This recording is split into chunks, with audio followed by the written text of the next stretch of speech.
Okay, yes. Nice to meet you finally. Nice to meet you, Ted. Thanks. I'm sorry about yesterday, but All right.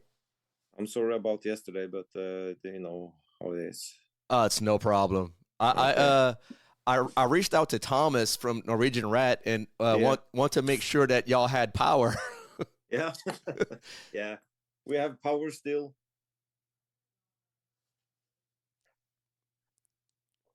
Cheers. Right. Cheers. Cheers. Where's the camera? There it is. Okay. Yes. So, yeah. Well, that's nice because it's a long time since I did any interview, so I can be social as well. Yeah.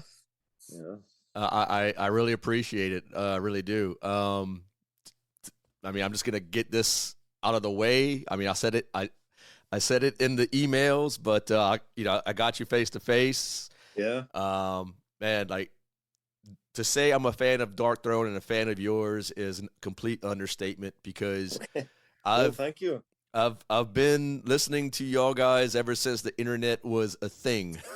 Yeah. Okay. Yeah. Well, thanks. It's nice to hear. I mean, we very much appreciate when people understand what we're doing, and because it's I mean, I don't say we feel weird, but I know we are probably a bit different since we are mixing genres all the time, and there are not any there aren't any rules in Darkthrone, so but we play metal music. That's all I know. Yeah. I was having a discussion with one of my good friends last night, and we were talking about there's some bands in Louisiana that obviously try to mimic what other bands are doing, and it's either over polished, it's overproduced. And it sounds like they're trying to be something that they're not, rather than going back to their influences. I know what you mean. I think, and I think some of the key elements, I think at least for Darkthrone is to have, let's call it, an interesting sound production. Yeah. Because when you want to take,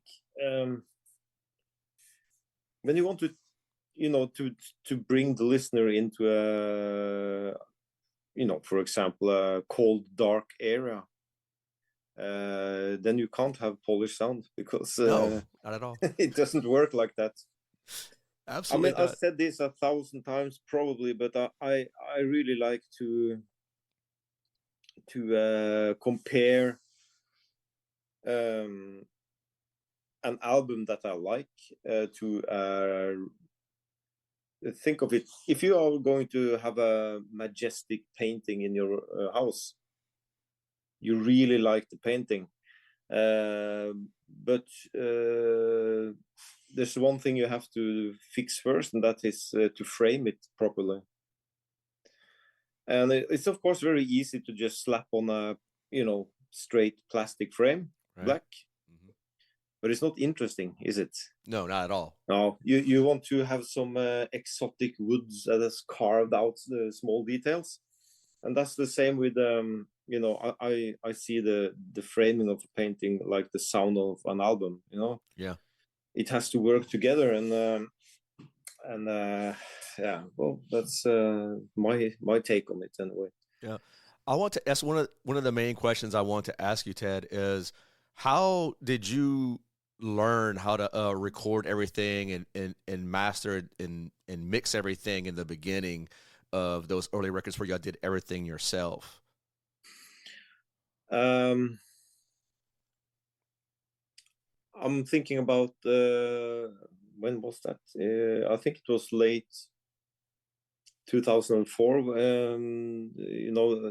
Even earlier is just a small recorder. But when we started, with the Necro Hell 2, that was a bit more advanced, and I was trying to. I used a lot of time to figuring out what kind of studio equipment we needed, and that would suit us best.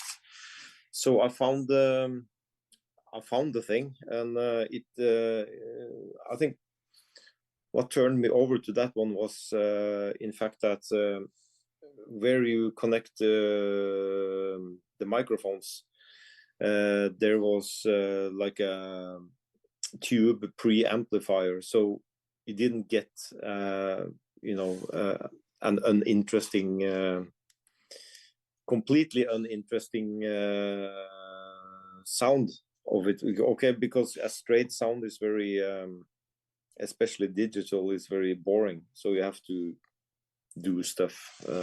Yeah. So so it's all about learning. I think I read. I remember back home back then I was trying to figure the studio out and everything, and suddenly the recording was just days away, and I think I just came there, and I think also Fenris actually had bought his a new drum kit, so he got out of the bus with a big card box or something, and put it all together, plug in. It all went very fast. I think on the Cult is Alive, I just had some kind of a beginner's luck or anything, because it went down really well. So but it got more complicated after a while, and but the point is that studio never failed us anytime. It was always steady to work with. There was nothing happening that were any dramatic. It was all up to me, but I think as the year passed, I was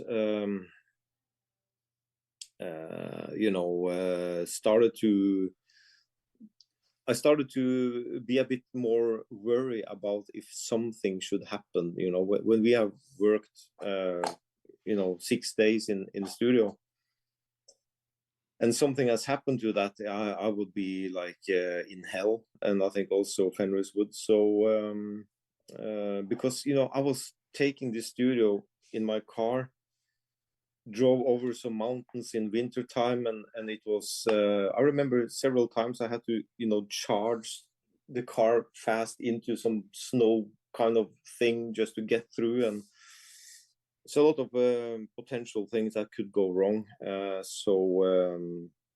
But I think the last one we did on that studio was Old Star. So I got better at mixing after a while, but it's all about as I said, creating good sounds. And also I think Darkthrone is much about taking things a bit on the go, trying to work with the coincidences, and not be very I mean, I can remember one time we really had an idea of how we should sound, and I think that was on A Blaze in Northern Sky, and the Full Moon was very kind of pre-decided, kind of in our heads. But I think after that, it was just go with the flow and see what's happening. Right. Yeah. I remember in another interview, it might have been with Nate Garrett, where you pretty much said that you would embrace those happy accidents Yes. in the studio, and just try not to stray too far away from what was happening. Yes, exactly. So, but luckily, of course, we have done this for so many years, so we know what doesn't sound good and what's sounding good. So, in our opinion, we try to do that, and also when it comes to amplifiers and stuff like that, is when we started recording in Oslo, it was all very there's so much good gear standing around there, so we just try out a few things before we start, and yeah, this sounds good. That's at the Shaka Khan Studios. Yes. Yeah. I noticed definitely with Astral Fortress. Yeah. And even before that was Epic Hails. Yeah. It's what y'all did on that. It feels so epic. I mean, that was the appropriate title for that album. Yeah, I know. I think there's also a bit coincidences about Eternal Hails, because I used a stomp box from MI Electronics back then, and it was great. It has this kind of a vintage, a bit more not this fine knitted fuss, but a bit more, and we had recorded everything except one song, and then Fenris was about to listen to it on headphones, and there was something about that guitar sound that triggers some kind of his kind of tinnitus thing. Uh-huh.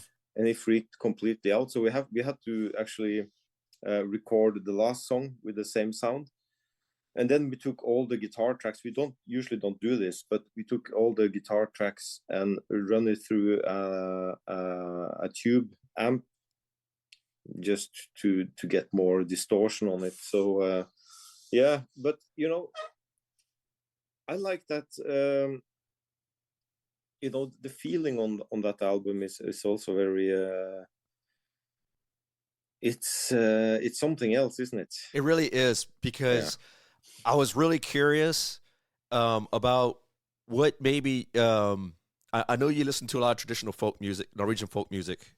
I listen to folk music of every country. Oh wow! Yeah. And but what really, I couldn't help with the first single, "Hate Cloak." Yeah. I got reminded. I just got pushed back into Black Sabbath Mob Rules. Oh yeah, yeah. Okay, that's a new one, but really, that's because that's the good thing about music, because people are, it's invisible, so you have to interpret the whole thing in your head, and there's a lot of things going on, and there's a long road to you can think about yourself, and from when you were a kid, and all the things that you have listened to up through the years, and you kind of created some kind of a memory bank deep in there, and you interpret music your way. Yeah. And that's the good thing about music. Absolutely, I totally agree with you. Immediately, like as far as the riffs was concerned in Hate Cloak, I just got the feeling of Country Girl. And I was like, wow, man. I was like, they are digging in their bag for sure. Oh, that's fun. Oh, that's a good one. I liked it. Yeah, because there's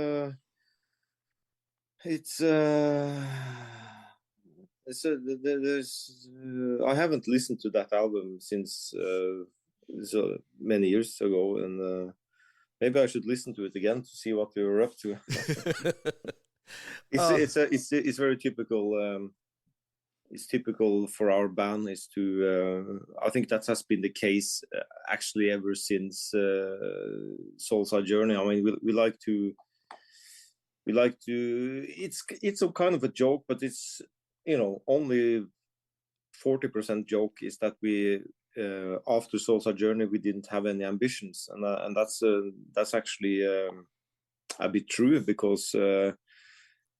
When we, in the 80s, we were, of course, we really wanted to release an album. Okay, that's the goal, for a band like us, and when we did that, our goals had been reached, and we kind of just hadn't any ambitions left. So I think also, but I think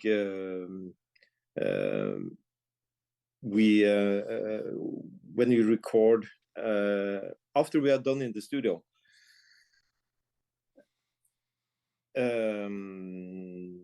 we don't really think about that album anymore, because we are always thinking ahead and what we should do next. And it's like the album we are working on now. I had an idea on, but it's difficult every time we start on a new album. It's very difficult, because I think this is going to be hard, but it always turn out good in our world anyway. But it's not like and also Fenris and we are making music in very different ways, methods. Yeah, I should say so. Yeah. Speaking of the 90s and Soulside Journey, whenever it comes to Fenris's drumming on that particular album, it is so technical. It is, and is there any notion of going back to that particular type of rhythm and our rhythmic patterns, I should say? I don't know, because I like to say that we don't have we haven't closed any doors in music, and so we never know. I mean, it's everything is possible. Mm-hmm. It is. So it's not in our plan, but it might happen, it might not.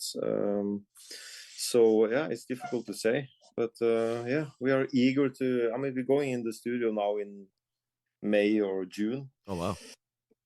And I think that album will release maybe spring next year or something. Okay. Yeah. So that will be a lot of fun. I mean, Fenris once said that because I mean we are into the 80s heavy metal stuff, and he said that we might end up as a pure heavy metal band. I remember you saying that in a previous interview, and I'm all about it. Again, the same conversation I was having with a good friend of mine last night. It's just, you guys have in my opinion, y'all have perfected the art of translating that everything that's in your memory bank and everything that came from your childhood and teens and maybe even later in your adult lives into song, into an album. And I really appreciate it. I know that some people have probably might have lost fans because of you're not going back to the unholy trinity. Yeah. But it's like, dude, it's metal freedom is what y'all doing. Exactly. And we have also I can't remember on which album. I think it was not very long ago, but talking about breaking the chains, and it's no doubt that when we got the Necro Hell 2 studio, that was very I mean it changed a lot, because the freedom we experienced then was like almost never it was like we got free of the chains, and we can just meet up and play. Do you have a song? Yes. And I learned the guitar, and like that.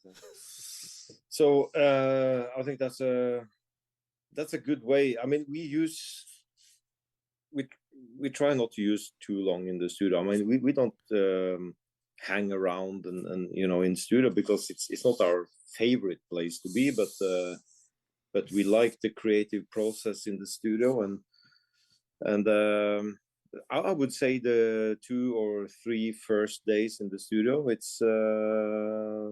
it's pretty hard work just to to get on top of what we're doing and be comfortable in the situation. So we work a lot the first days, and then we loosen up a bit and know we have control over the situation.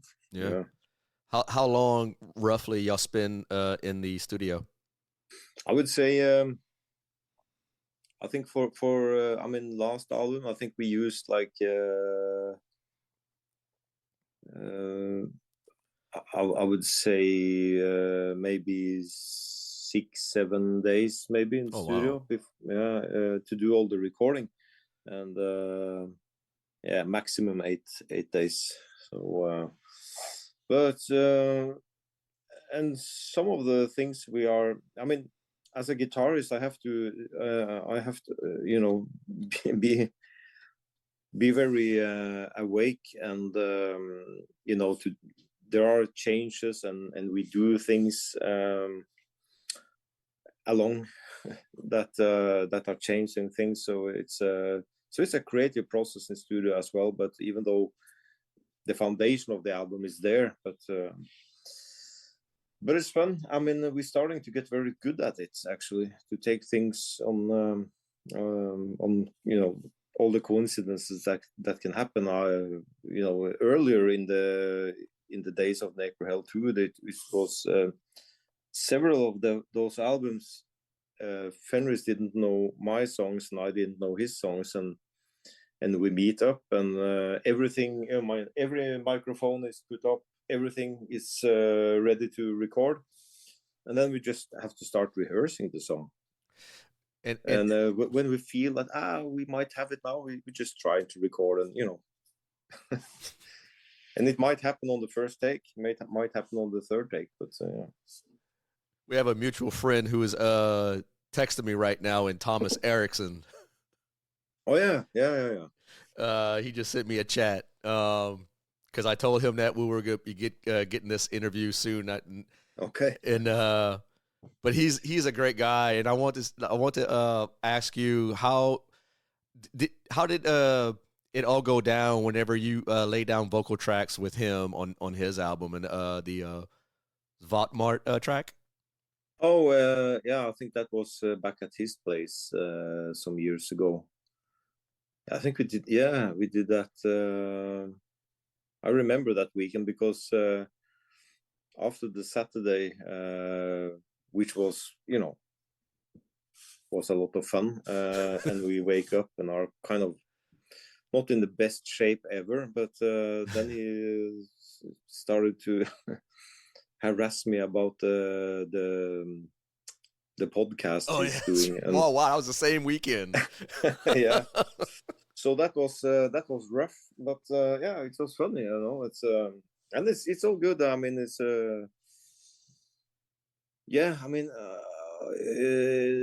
I'm not even a vocalist. I can even, I remember very well when in the 80s when Fenris suddenly say one time at rehearsal, and he said, "Ted,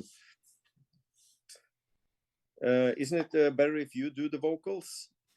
It's more natural." And I said, "Yeah, of course." But anyway, so it's been a lot of vocal, and I like it actually to do that. But the whole when you, vocals are the last thing you do. So everything is recorded before that. And I remember A Blaze in Northern Sky as well. Before I recorded the vocals for A Blaze, I haven't even tried to sing that way, because I was came more from the death metal thing, and with my vocals.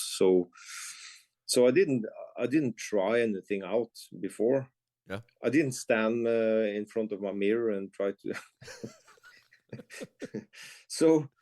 So I haven't tried it at all. So when we were in the studio and everything was recorded, I told everybody to get out, so I can be alone with the engineer. And it was very dim the light in the studio and some candles, and I was like really in the mood.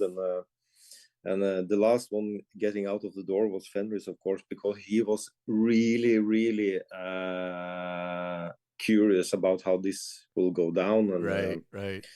so I remember he was really slow out the door, and as I sang the first line, he heard it. Then I saw his fingers slip the door.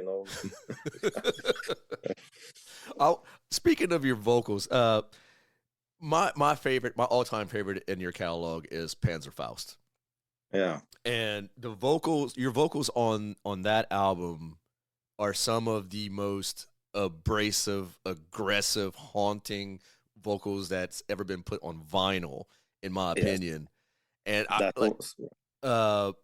and the Fenris commentary on that album, I remember him saying that he would hear you from the across the way, I guess, in another room, and those vocals were just coming out so fucking loud. It was very loud. Yeah, and my question is just like, how did you approach that album vocally? I think it was. I didn't think much about it because I wanted that to be like really hard stuff, and I think that's the only album I've done that kind of vocal. It was really it just drained my power because it was really loud. I mean, I was singing my guts out, and the thing is that Fenris's mother was down in the garden because he had this apartment on top of the house, and it was in the middle of the summer, so it was really hot outside. We had to have the window open. So, but it was nice. I mean, Fenris and I was drunk, and we just and after one song was done, we looked out, and there was flowers, and she came up with some waffles or whatever, and it was like it was a very much there was a lot of contrasts that day. Definitely. Yeah, clearly. Yeah. But it was I mean, I think Panzerfaust vocals is a different one, but I think that was the whole setting, and I think the idea was to really chunk it out, and that was I remember that day very well actually, even if we had a few beers. What type of albums you're listening to lately to keep that inspiration like leading up to going in the studio? It's not I think the latest album I have on my record player is ZZ Top, of course, because that's one of my favorite bands. So the 70s ZZ Top. Right. There's a big difference between the 70s and the 80s. Oh, 100%. 100%. Yeah, but I've been thinking a lot about that because some of the good bands in the 70s were good in the 80s as well. They didn't I think about Black Sabbath actually, because they didn't do anything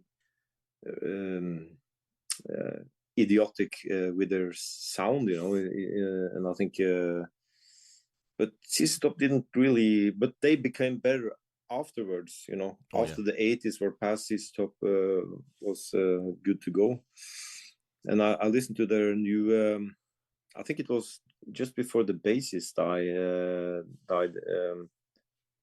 They recorded live the album. I think it's called Raw or something. Mm-hmm. Fantastic album. That's a really that's a brutal sound. Yeah. I'm all about the I'm a kid of the 80s. My dad had a lot of influence on me, and some of the bands that were really popular with you coming up, he was into the Kisses of the world and Black Sabbath and all that. I mean, that's where I got a lot of my influence, and I'm just curious to know which Kiss album you gravitated towards personally. Well, I think the first album I bought for my own money was Kiss Alive. But I think, funny you should ask that, because some 10 years ago, I actually, because Kiss, I don't play much Kiss usually, but 10 years ago I had this, why did I like Kiss in the early days when I was young? And I listened to every album of Kiss and trying to figure it out, what I would like now. Now I gravitate towards the first album, and also Creatures of the Night and The Elder, actually. I mean, The Elder has couple of 2-3 songs that are incredibly good, and but Kiss is always it's a winner anyway. Oh yeah, definitely. Yeah. And fast forward to Astral Fortress, and the riffs of that song. I remember Fenrir saying that y'all took a little bit of quintessence for that particular track. Oh yeah, or at least maybe you did, because I think it was one of the main songs that you had wrote, correct? I can't remember. Okay, but was the what type of folk music you were listening to, or 70s rock at the time, writing that particular riff, if you remember? Do you know? Do you remember which song it was? Oh, Caravan of Broken Ghosts. Sorry, it's not, because to me, I don't know if I'm off base here, but it gives me that Wishbone Ash, the 70s. Oh, yeah. I mean, again, I could be completely off base. I'm just trying to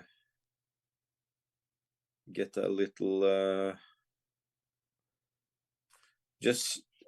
it is.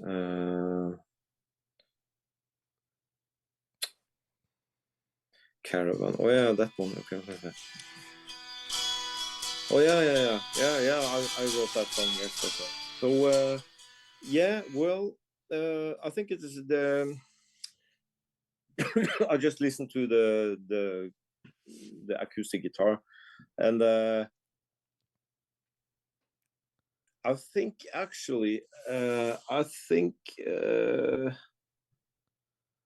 it might have been Bathory. Oh wow!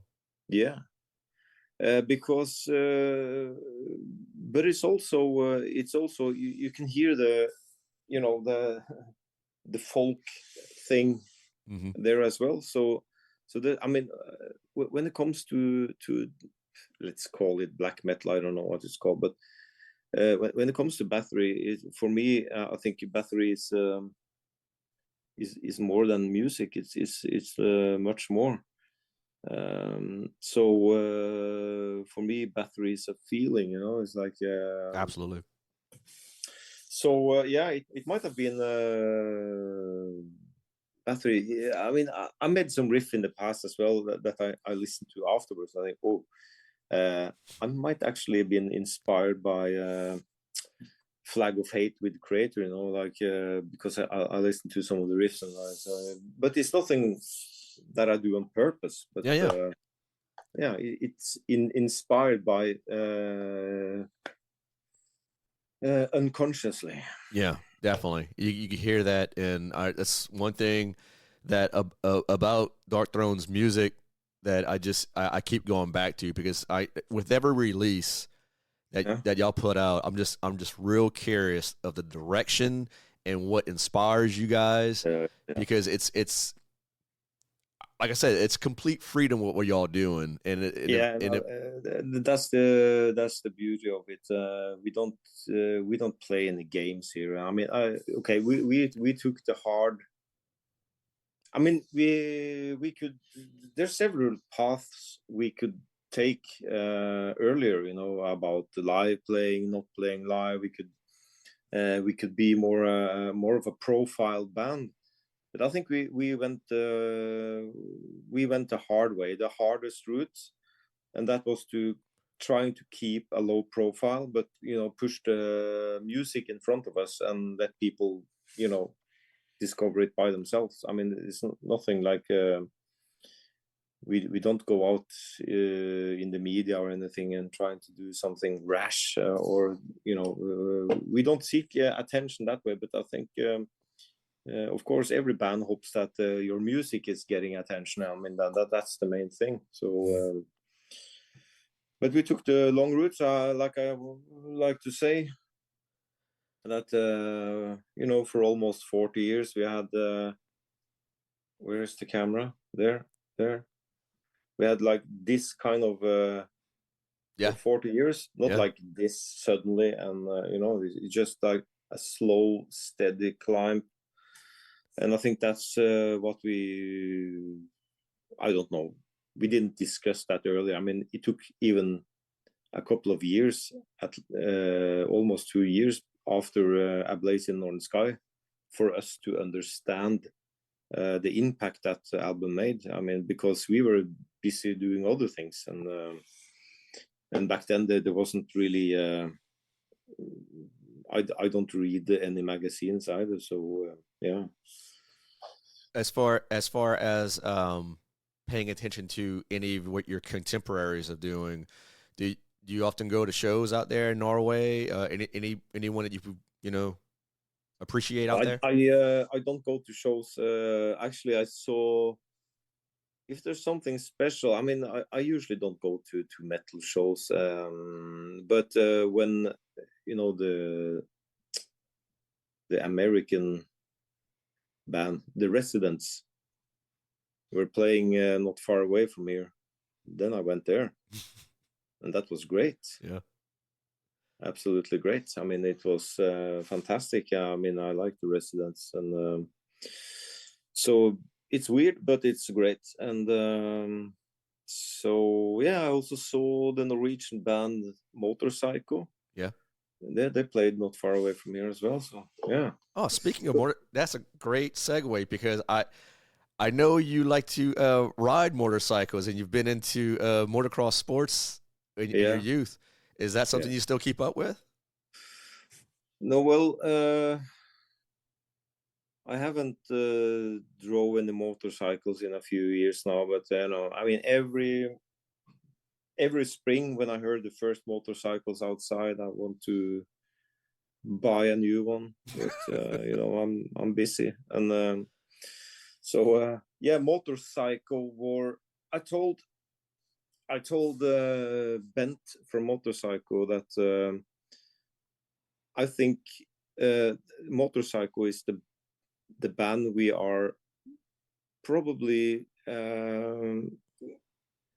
I feel we have a lot of similarities, not in the music we play, but in doing whatever we want to do, kind of thing. And they also have a long-standing career. They released a lot of albums, so and they don't really flash about and trying to get attention. They are touring all the time, a lot at least. So yeah, I think so.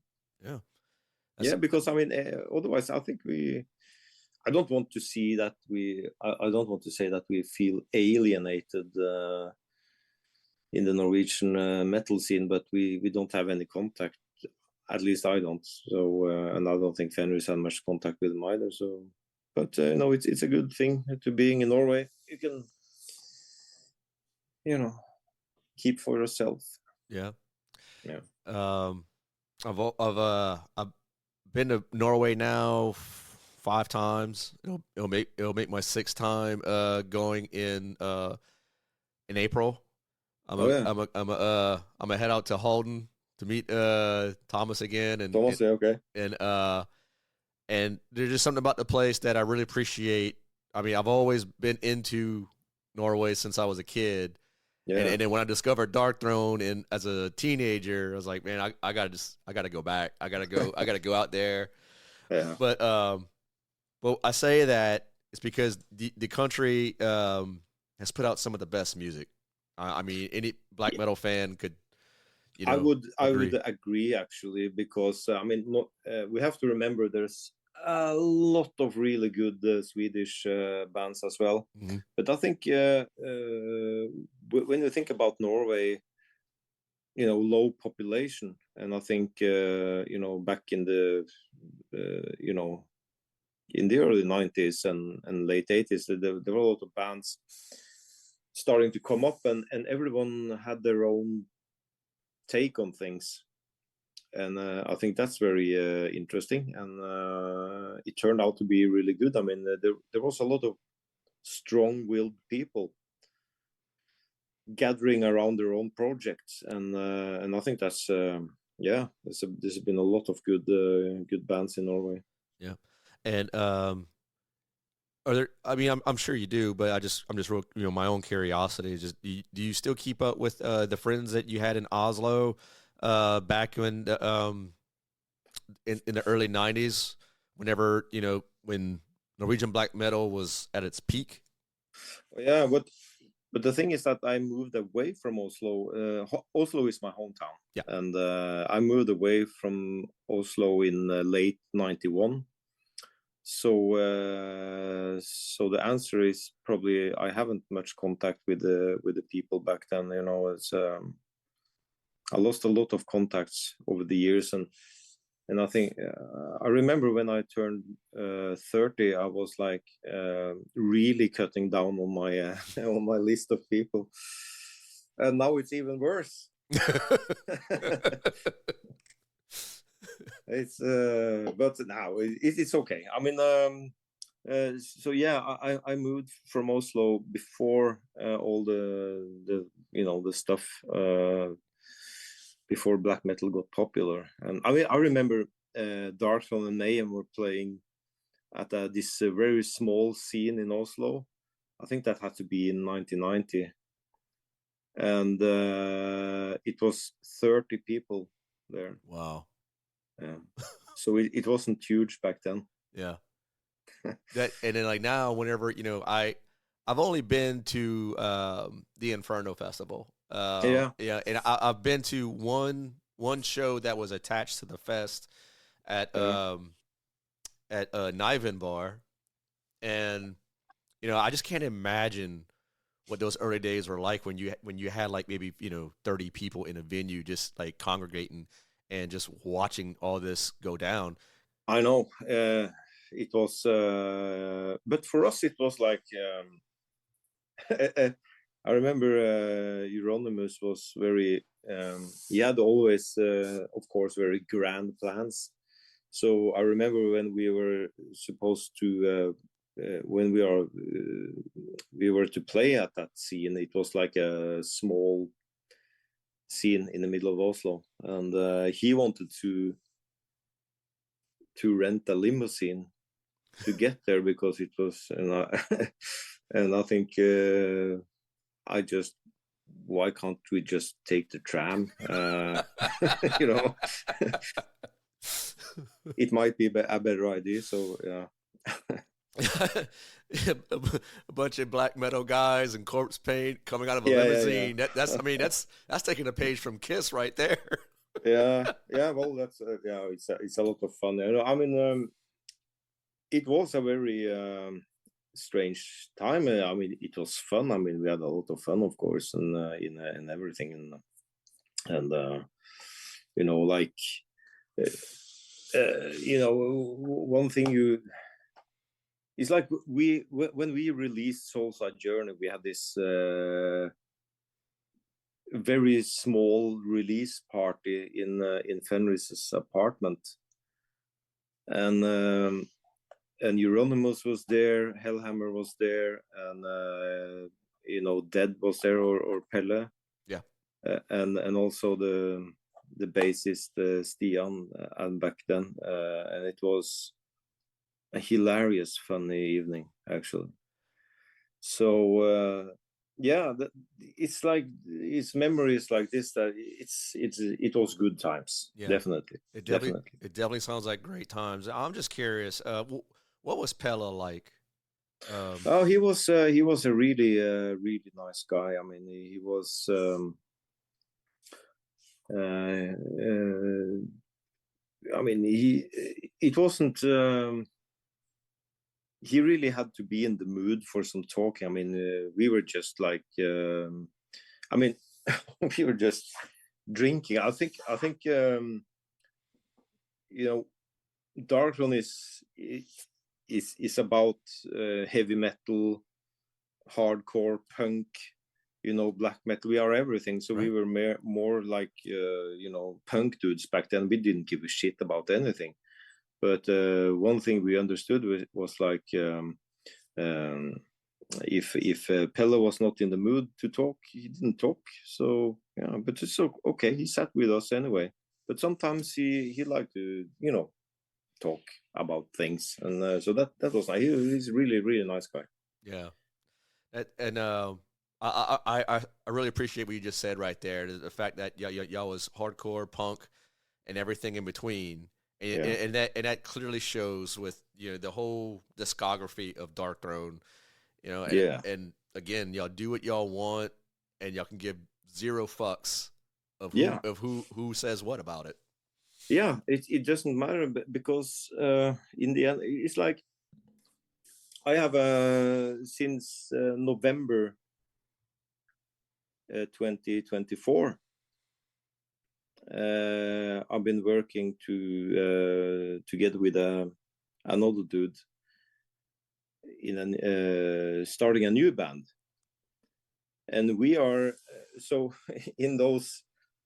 That's over a year ago, of course. So we managed to, put together 5 songs. We used a lot of time. It's different. I never made music like that in that fashion before, and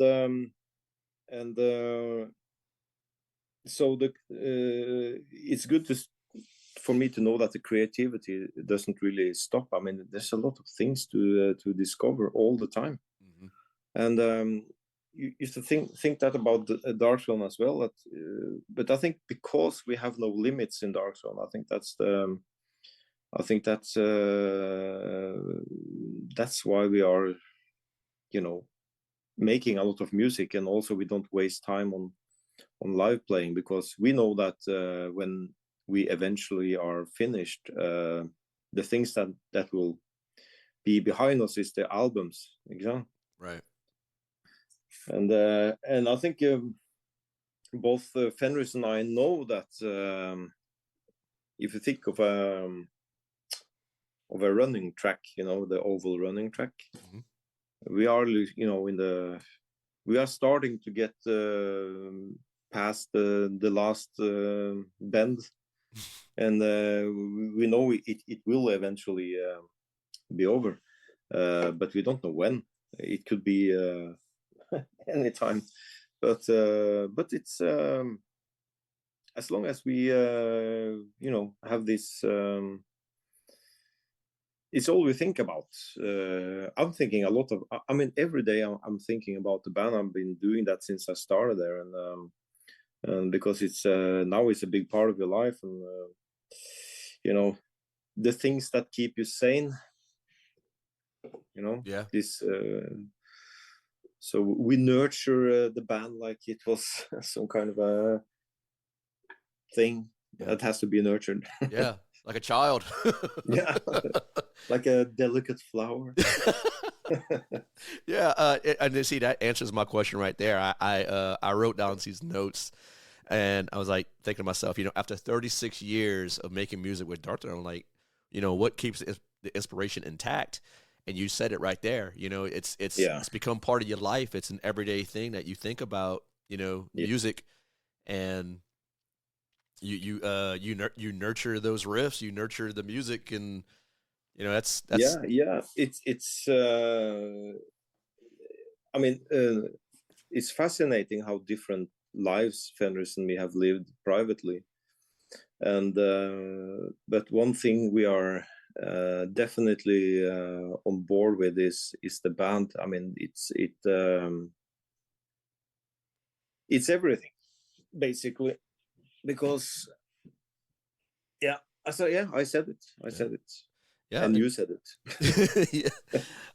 One of the I think the most badass things I've ever seen on YouTube is is when I saw you performing with Triptychon. Yeah. And as a fan of both you and Tom G. Warrior, I just gotta know, like, how excited were you to be on stage with that man?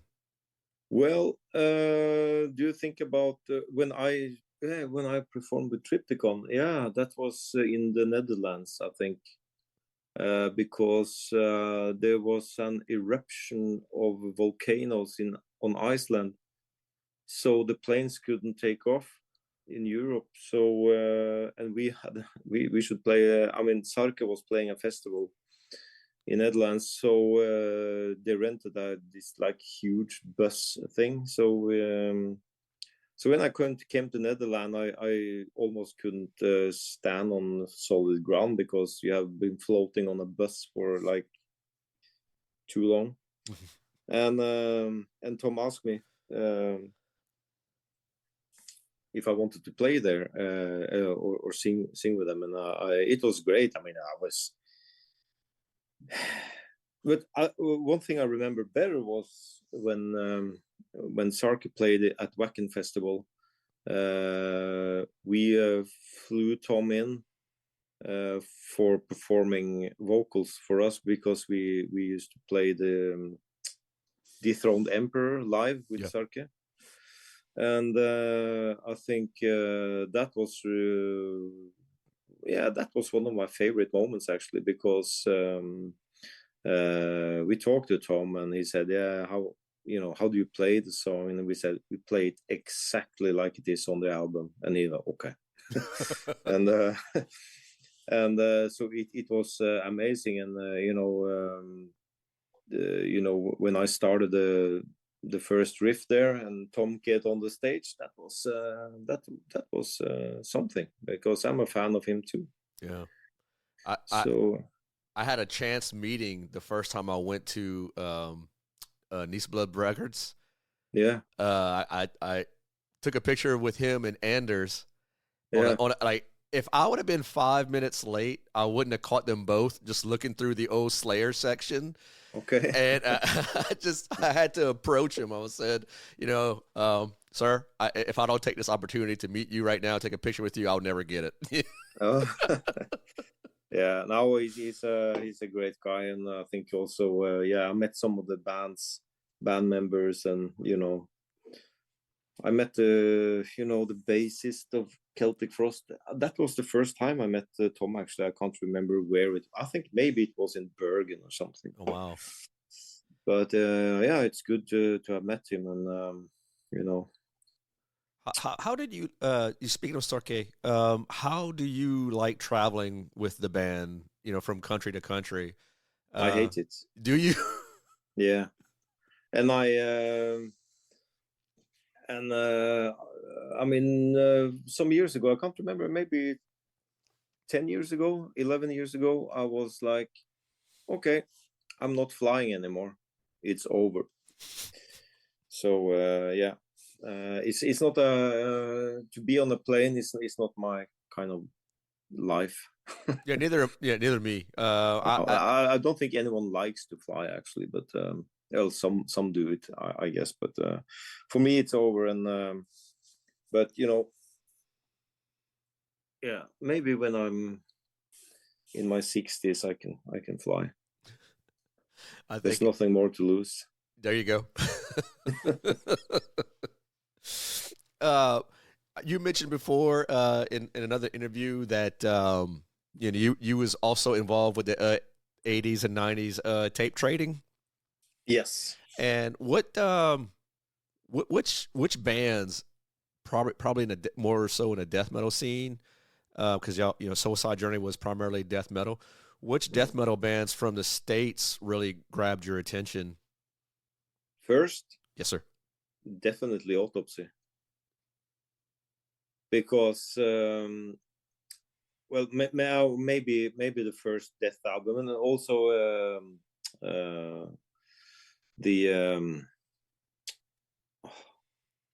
Necrophagia, was also absolutely insanely good album.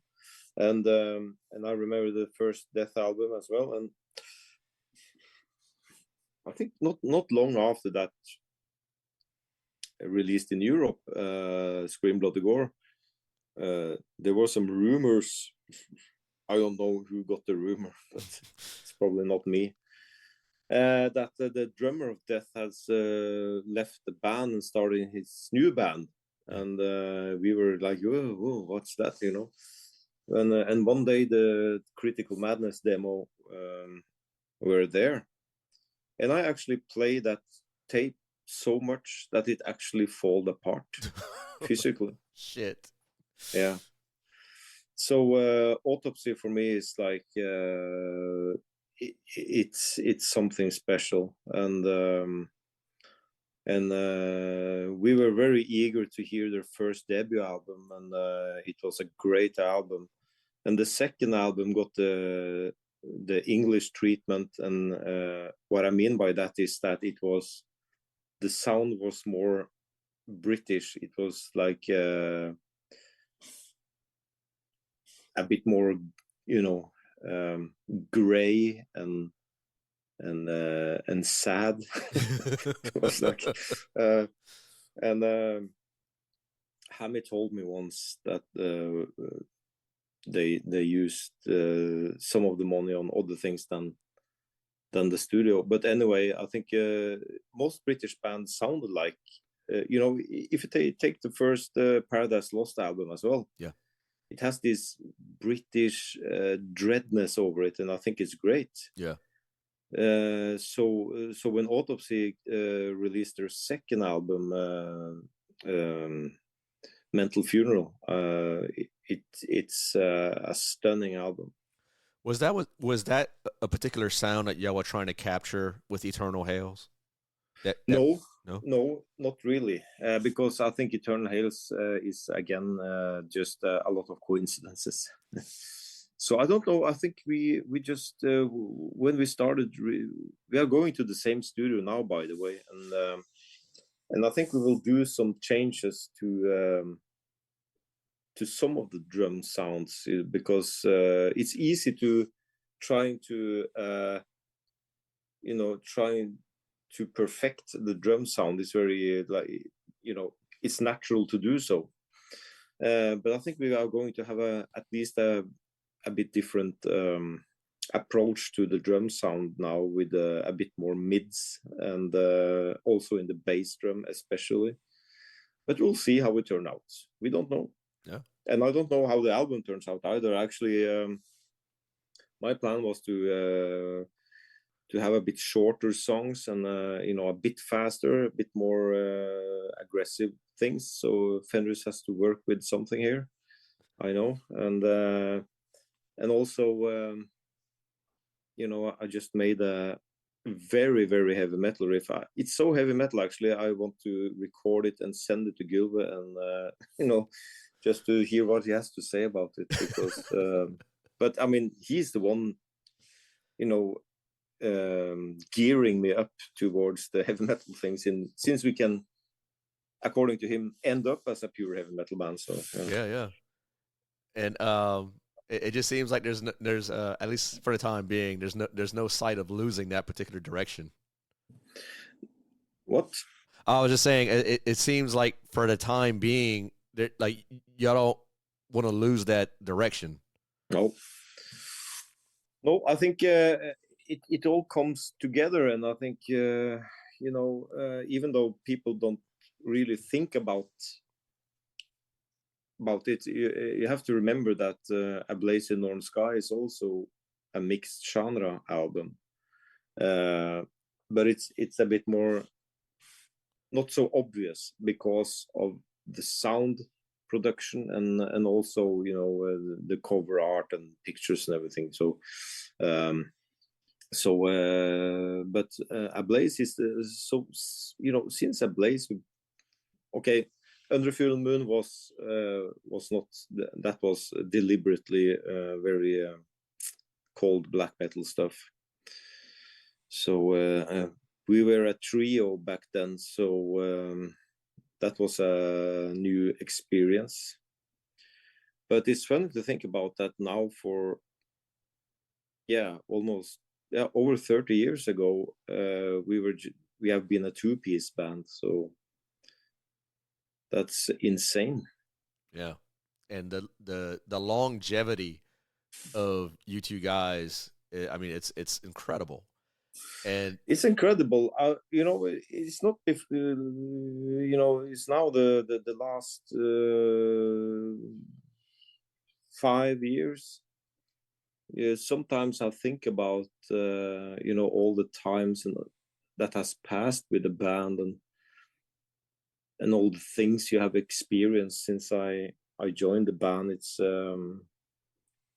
so there's that's it, definitely. yeah. And but how? I mean, I'm just curious. Like, how often do y'all speak as far as the recording process?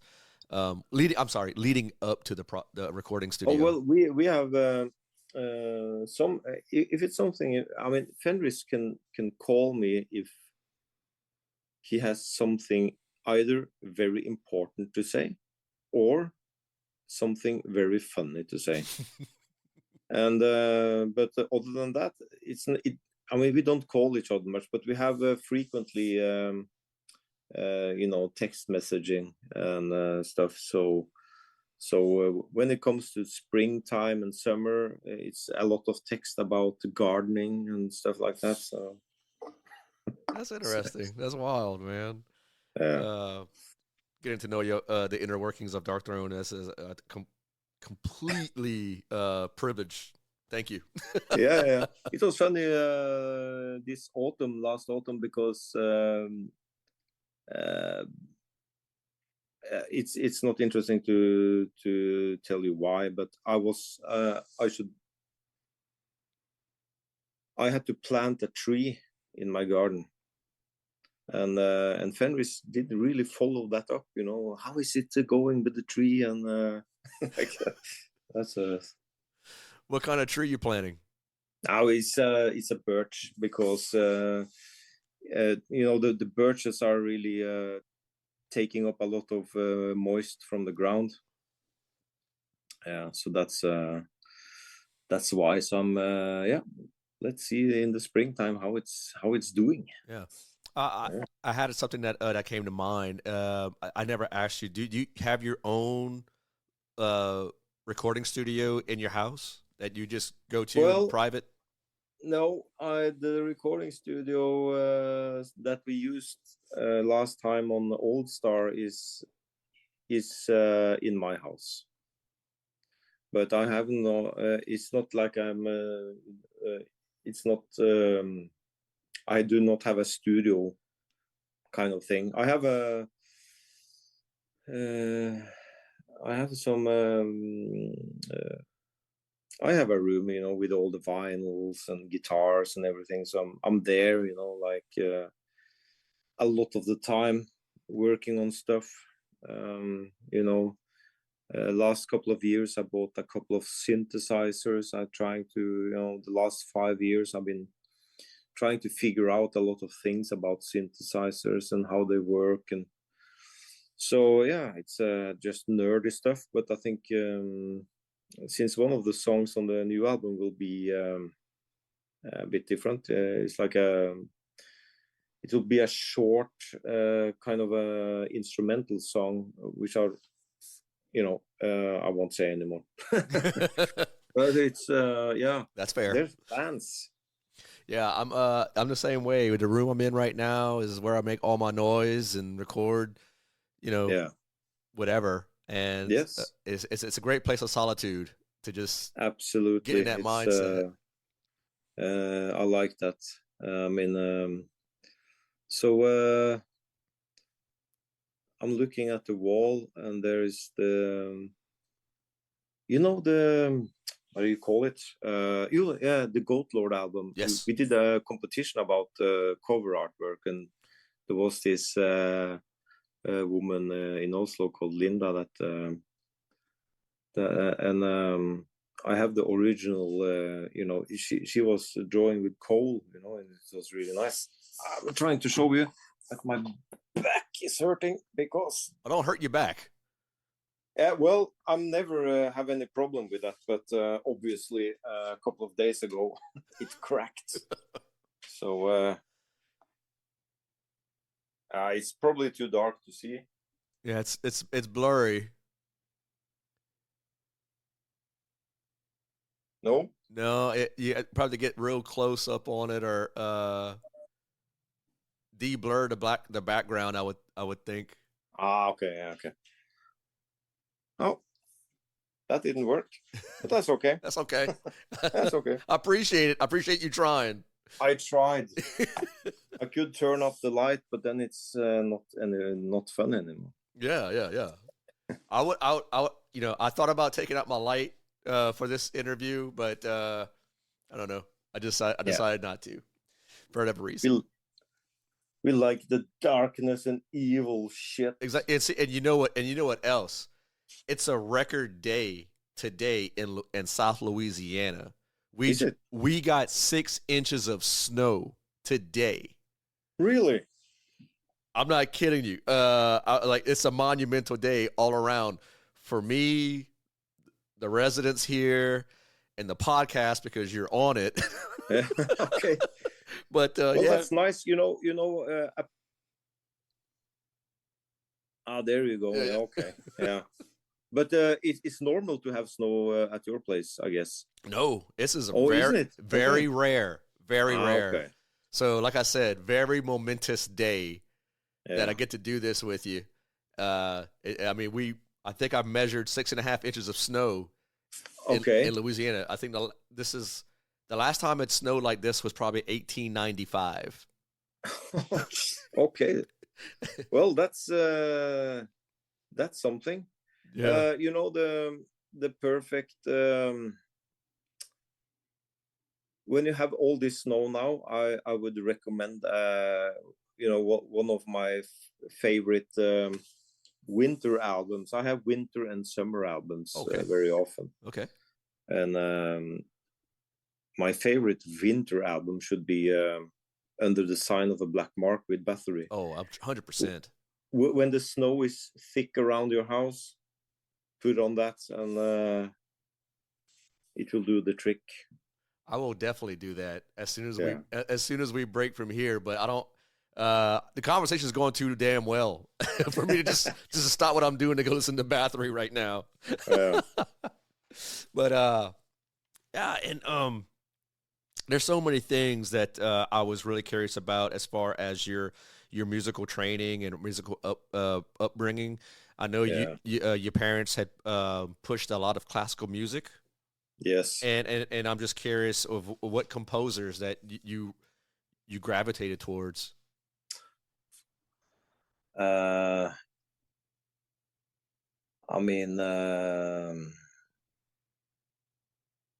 lot of them, I would say. Johann Sebastian Bach, is one, and also Tchaikovsky. The bit more, the harder stuff. But you also have the, a Norwegian composer, Edvard Grieg as well, which is very like, I think Grieg is, it reminds me, it's like, when I listen to Grieg, I see Norway like in my head. Yeah. It's something about it. They found out when I was just a small kid that because I was very active when I was a child, and to calm me down and for them to get some peace, they found out that they could just put on a classical record and put on some headphones, and I was sitting there and staring for hours. So I still listen to classical music, and it's something. It's something basic about it, and so yeah. If you hear my dog is barking like a madman.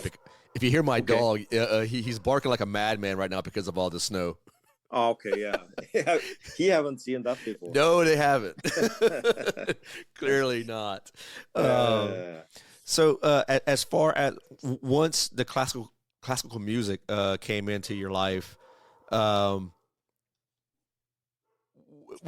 how soon did guitar come after? oh, that was some. I learned to play drums first. Oh wow. Yeah.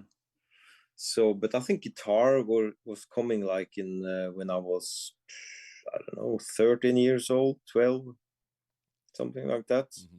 So that was a lot of year after that. But yeah. So, but I'm I'm saying that I am today. I'm very happy and settled with the fact that I'm not I'm not a musician that has gone to several schools to understand music because I mean I really thought about this because if it were like that that I could everything about every scale and how to whatever Yeah.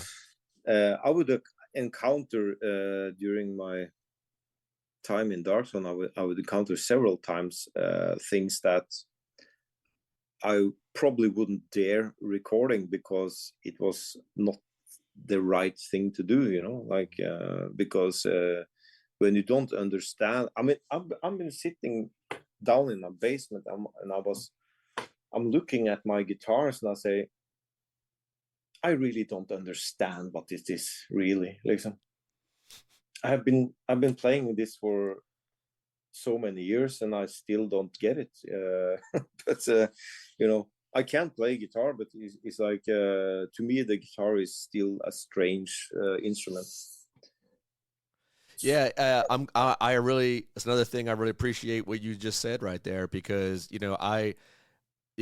I've been playing guitar now.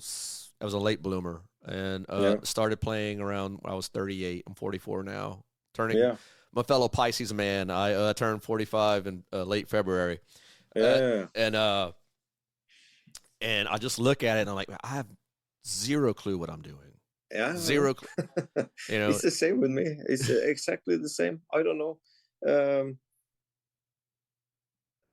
I know that for sure that I mean I'm so exhausted. I mean after we recorded the Eternal Hails, I was completely exhausted about playing guitar. So I didn't play guitar. I didn't pick up my guitar for over a year afterwards. Wow. But now, since we were in studio last time, I've been playing a lot of guitar, and so now it's a bit different. So I'm at least I feel prepared for going to studio once again. So yeah, but it's I don't. It's a nice instrument, but for me, it's like I have never really, grown attached to any instrument that much. I see it as a tool, and when I play one of my guitars, I know I like them because I like all my guitars. Yeah. The ones I don't like, I've been get rid of many years ago. How many is in your collection, if you don't mind my asking? It's not so many now. I think it's maybe 4, 5 guitars, maybe. Mm-hmm. Yeah. Okay. So, but that's the thing. So, are you out shoveling snow now? Not me. I'm gonna let Oh, I'm gonna let that shit melt. okay.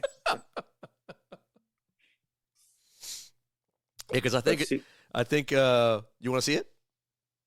the 6 inches of snow. That's something. Yeah, yeah. It's my dogs love it though. Yeah. They're some Siberian Huskies. Okay. Yeah. They are bred for it. Yeah. Yeah. Uh, They just want to stay outside and that, get That's what they want to covered do. with snow. Yeah, we leave the patio door open for them, and they come and go as they want, shake off all the snow. So they're having that blast like I am right now. That's for sure. Siberian Huskies. That's a kind of a demanding. Oh yeah, dudes. Yeah, they really are. A lot of upkeep. A lot of we probably vacuum the house maybe 3 or 4 times a day. but mentally, are they really want to go out there and do stuff. Yeah, and I think that's kind of the same mentality that I have. I think that's I just want to be out doing things. Yeah. And exploring. I mean, they are absolutely escape artists. Yeah, I would guess so. I can't tell you how many times we had one that either broke off our leash while we were walking them, or just saw an opportunity and just dart out the front door. Oh, yeah, that's companionship for life, the dogs. Absolutely. Yeah. It was really nice talking to you, Mo. It was Shall I call you Mo? Yes, please. Yes. Mo is your actual name? No, it's actually short for Maurice. Maurice? Yep. Okay. Got a very French name, Maurice Anthony Soleil. Ah, okay, Maurice. So Ted is then short for I don't know. It wasn't allowed to be named only Ted back in 1972 anyway. Really? Because they saw it as a short for Edward. Uh-huh. Yeah. So but here I am. Yeah. With this stupid name. Nah. It's so short. It's over before you have said it, Yeah. Same here, Mo, and but the thing is, my dad always went by my first name because he's the senior, Maurice Senior. Yeah. And I'm a junior. So all the family members was like, they would refer to me as Little Mo. So I was, I was always Little Mo, and then I dropped the little. Well, at least I did. My my grandparents and uncles and aunts, they were like, they still refer to me as Little Mo. Okay. Despite me being 44 years old. Yeah, sure. Oh shit, man. Is there any I want to what are your I guess what do you do for the guitar to keep your the dexterity and your chops up, I should say? I mean, you play every day? Yes. I play every day. Now I do. There's a lot to think about, and my new band is. We got hold of an excellent drummer from Trondheim in Norway. Oh wow! And he's coming flying down here actually on Friday, so we're going to rehearse with him for the first time this weekend. So there's a lot of things going on. I like it. Yeah, I can tell you're excited about it, man, and that's awesome. And I'm just geeked. You mentioned nerd stuff, man. I am probably the nerd of nerds when it comes to everything that's coming out of Norway, Sweden, and my new band is also we tend to playing live as well. So. Oh really? Yeah. Are y'all gonna play any festivals this year, or? That's no, not this year, but probably next year. Well, I'll be there. That's hopefully, and I can go along with it because I'm not going to do any vocals. Oh, there you go. So I can do what I was meant to do and just being back there and playing guitar. Okay, I thought you were about to say getting back there playing drums again. I was like, whoa. No, not drums. I'm playing guitar, yes. Yes. Is there ever a point in time where you get behind Fenris's drum kit in the studio or whenever y'all rehearsing? I want to, but there's no time for it. I think I was back there, doing some drum sound check or whatever. But yeah, I mean, the last time I really played the drums was on my solo project some years ago. then I played drums. Yeah, you played everything for that. Right? Yes. Yeah. So, but that's drums is a hassle because, and especially I've never recorded anything with a what do you call it? It's a metronome. Yeah. So, and when you are the drummer without metronome, you have to be more like a better drummer than me. But to that project, I was really trying to practice a lot of not increase the tempo too much. When I did something else on the drums, getting eager and it goes faster. So yeah, but guitar is nice. Yeah, I like guitars. Oh yeah, so do I. I mean, I was told that I'm a better drummer than I am guitar player, so I don't know if that means I'm a shitty guitar player. Don't let them bother you. Oh no, I'm not. Believe me, I'm not. In fact, whenever I started out playing, the reason why I want to learn how to play guitars is to learn your riffs, basically. Oh yeah. Yeah, because Hardship of the Scots, I love that track. Whenever that came out, I was like, man, that is one tough riff. Yeah. And it reminded me so much of the 80s heavy metal. That track in particular reminded me of like Rat for some reason. Oh yeah. I mean, Rat is actually. I think I like the what's it called, that Cinderella album, the first Night Songs. Yes. Cinderella, yeah, that's a good album. But Rat is like, it's very different because I hear Out of the Cellar and Invasion of the Privacy, and the first thing I hear on this album is that they have a really, I mean, they have a better sound of the guitars than many others of their peers. Oh, 100%. Yeah. Did you get some? That's probably that's probably 15 years ago. There was some rumor on the internet that I was going to replace one of the guitarists in Rat, and I think I found that hilarious.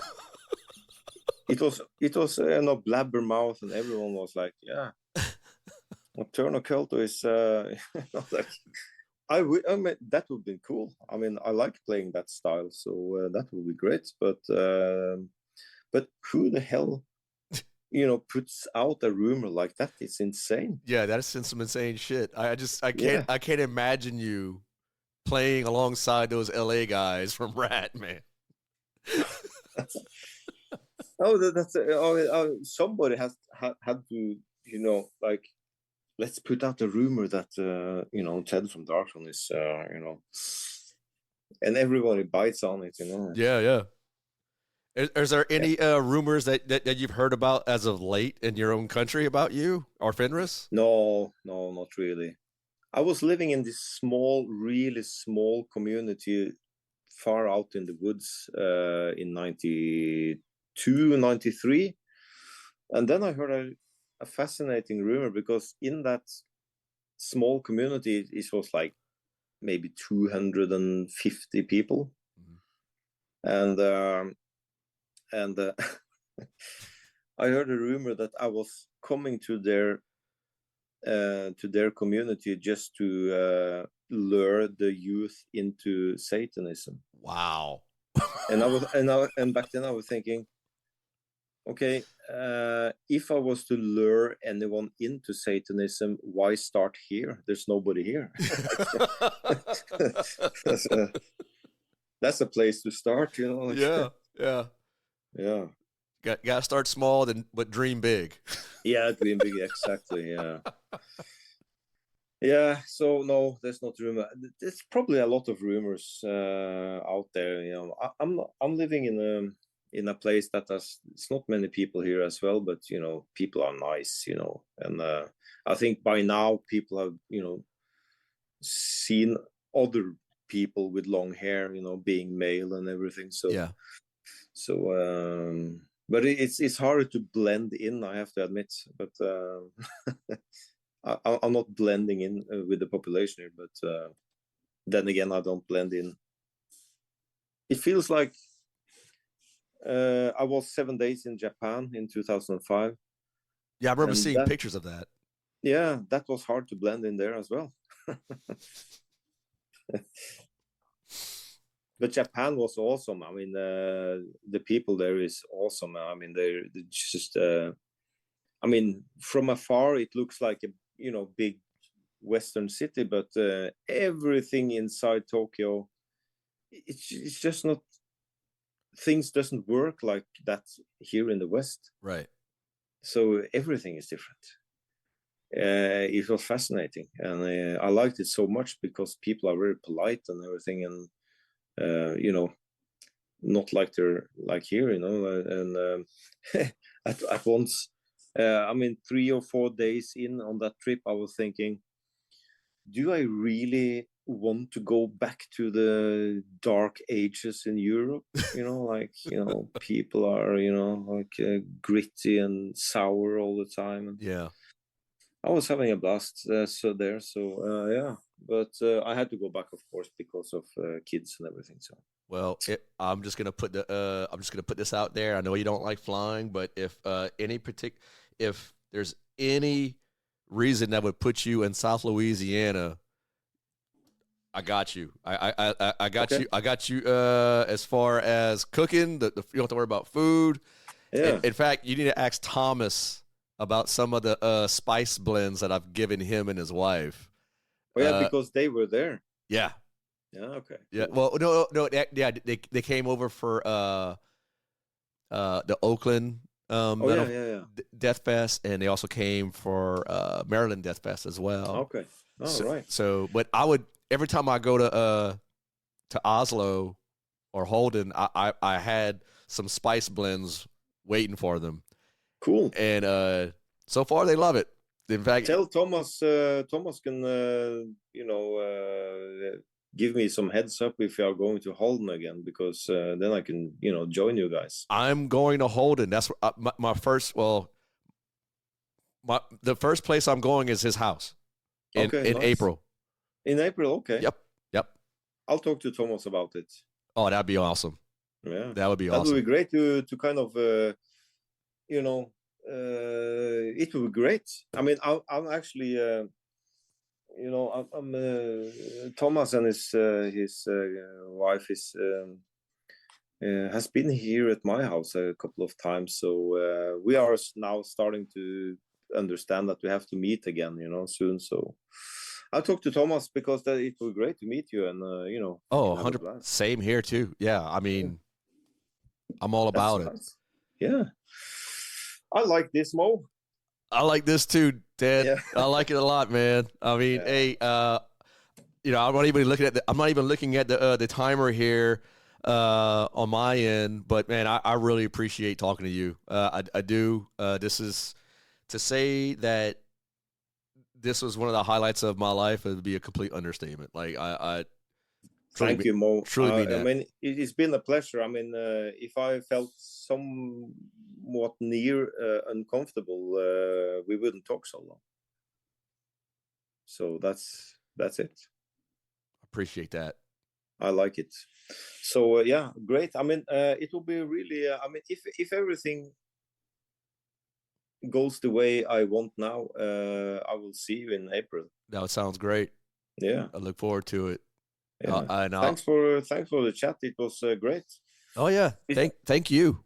It's also very interesting to talk about.